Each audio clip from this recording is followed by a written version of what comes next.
Yo, what is going on, guys? Got a story for you here today titled Wife Threw Away 10 Years of Marriage to Get with Her Boss. Now she is begging to come back. You know, this reminds me of the last story that we read, guys, where the woman was cheating and she was cheating with her boss, who, mind you, was also married, okay? Completely humiliated the husband. And then they end up crying and saying how they're sorry and they didn't realize it would affect the man so much and things like this. But to be honest, I don't think any of these women should ever be accepted back, okay? If you cheat with some other dude, hey, go and make it work with that other guy. Have fun out there on the streets because they are damn cold. Now, before we jump into today's episode, a lot of you guys have been asking me where are the TikTok videos where I cover ranting crazy women over on TikTok, and I just wanted to announce that for the time being, they will be on my second channel, which I have linked in the pinned comment. So if that interests you, if you like that type of content, if you miss it over here on the main channel, make sure you go and check out the second channel where I will be doing near daily videos for the time being. Again, linked in the pinned comment. Make sure you go and check it out. But guys, let's jump into this story here. It's a 39-year-old guy, and it says, I'm 39, she is 37. We were together for 10 years. So these two were actually together for a full decade, by the way.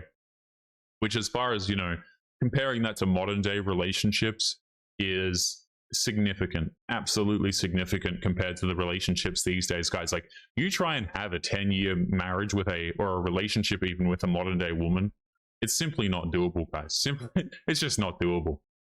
I don't think my sanity could last that long with a modern day woman, really.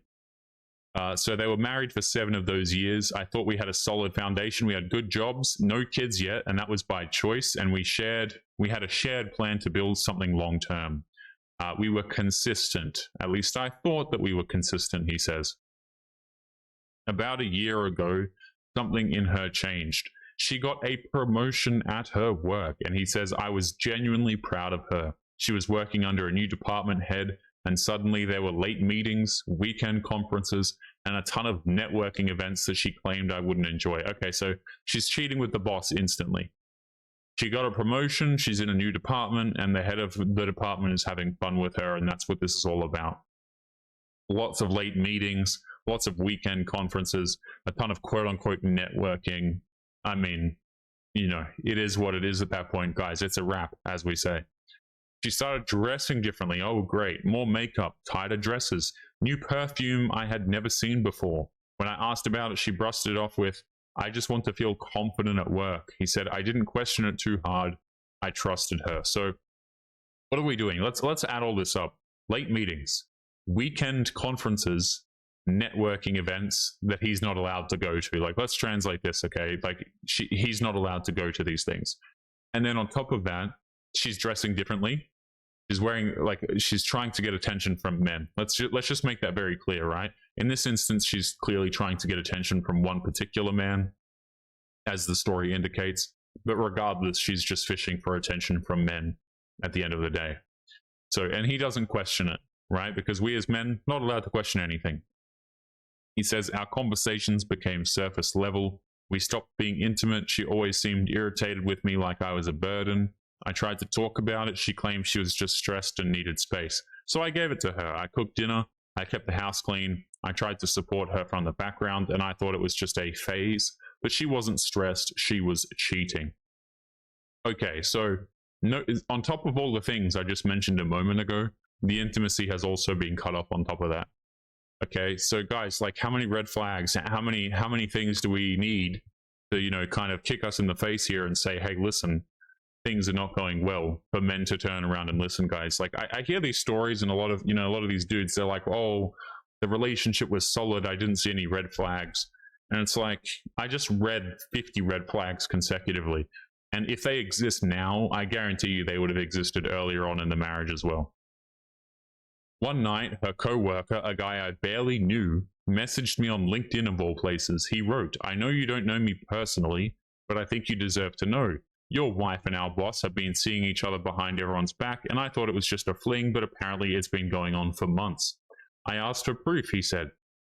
He sent me screenshots of text that she had sent from her work phone. photos of her and the guy at a hotel bar during a quote-unquote conference, and he said my hands went cold. 10 years and she was willing to throw it away for a man who signs her paycheck. Yes, absolutely. And here's the thing, guys, like a lot of these women are attracted to their bosses, right? The men who organize everything, they run everything, who oftentimes are more successful than perhaps the husbands.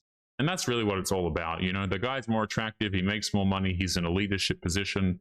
A lot of these women end up kind of going away. This is exactly why, things like personal trainers, guys, hiring your wife a personal trainer, like just crap like this is just not very sensible. Do you know what I mean? At the end of the day, these women are oftentimes going to step out, they're going to blur the lines, and things are not going to be very good. He says, I didn't fight for her, I fought for my dignity. I got a lawyer quietly, I gathered what I needed, I gathered the financials, I gathered the evidence, and I gathered a plan. I moved half our savings to a separate account, I froze the credit card, I set up a lease for a new place, and then I waited for the right moment. I like how the dudes in a lot of these stories, they pre-organize where they're going to have to live, by the way. This is a very, very smart thing to do, because honestly, like, why would you want to continue living with this individual? It makes absolutely no sense, right? Once you pull the trigger, you have to leave immediately, or you have to already be gone, guys, because the women are going to just be absolutely horrible, even if they're the ones who did something horrible to you. He says, I served them on a Sunday evening. She was wearing heels and lipstick, clearly not coming from work. When she opened the envelope and read the papers, she went pale. First, she laughed like it was a joke, but then she got angry and accused me of invading her privacy. Insane. I told her flatly, you made your choice and I'm just finalizing it. She didn't even try to deny it. She just said, I don't think you'd actually leave. I didn't think you'd actually leave. That told me everything. Okay, so this woman, right, had the audacity to say, hey, listen, yeah, you found out that I'm cheating, but at the end of the day, I didn't even think you would have the audacity to leave. This is how little respect that she thinks that her husband has for himself. And this is also simultaneously how little respect that she has for him at the same time. She moved out 2 weeks later and moved in with her boss. From what I heard, things were great for about 3 months and then it fell apart.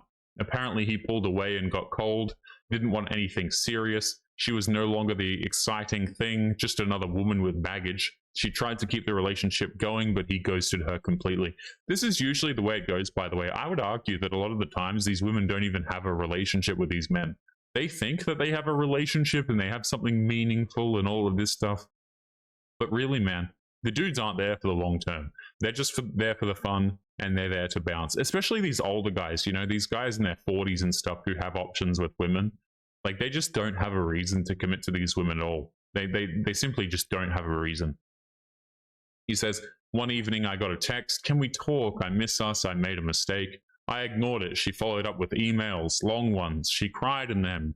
She said she was manipulated, that she didn't know what she was thinking, that she still loves me. She showed up to my new place unannounced once. That is always fantastic. He said I didn't open the door. I watched her from the upstairs window, standing in the rain crying. What an idiot, man. She thought that I was safe, he said. Predictable that I'd be there if it didn't work out in her little fantasy romance. But I was not her backup plan. I was the man who would have done anything for her before she sold us out for office flirtation and ego boosts. Okay, so good to see this guy got out relatively safe. He did this correctly, and he organized his exit. I don't feel sympathy for these women, guys. Again, 10 years, right? What is this? 10 years of a relationship just completely thrown away because she wanted to hook up with her boss. Absolutely insane. But guys, we're going to be leaving today's episode there. Don't forget to leave your thoughts and your comments. Make sure you guys take care of yourselves, and I'll be seeing you all in the next episode. Peace.